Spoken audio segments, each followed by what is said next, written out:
fantasy fans, and welcome to a special edition of the 2-Minute Warning. Fantasy owners debate every week which players they should start in their flex spots. Today, I'm going to give you 3 running backs, 3 wide receivers, and 3 tight ends that you should consider starting for week 1. Last year, the Cardinals gave up the 9th most fantasy points to opposing running backs, presenting a golden opportunity for Raheem Mostert to break out in week 1. The Patriots' backfield is a mess, but with Damian Harris on IR, James White has the starting job locked down for week 1.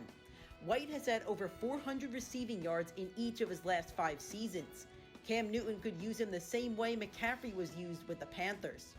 Lastly, it was reported this week that Chris Thompson has been a star in the red zone for the Jaguars during practice. He should catch a couple balls and get in the end zone in week 1.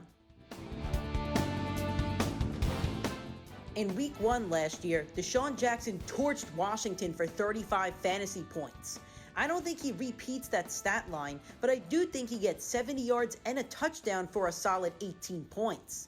Deontay Johnson has been a popular fantasy breakout candidate, and he has the perfect opportunity to do so against the Giants defense, which allowed the 6th most fantasy points to wide receivers last year. With Mike Evans probably out due to a hamstring injury, Scotty Miller could be a nice plug-and-play guy. Tom Brady recently said that Miller has earned a big role in the offense after his performance in camp. If you need a wide receiver, check if Miller is available on your waiver wire. Last year, Tyler Higbee scored an impressive 23 fantasy points against the Cowboys D that allowed the 3rd most points to tight ends. Higbee should keep his momentum rolling and score 15 points in week 1. New Falcons tight end Hayden Hurst faces a Seahawks D that allowed the 2nd most fantasy points to tight ends last year. Hurst should become one of Matt Ryan's favorite targets and score at least 10 fantasy points in his Falcons debut. Mike Gesicki is facing the Patriots D, but that shouldn't scare you. In his last game against the Pats, he scored 13 fantasy points.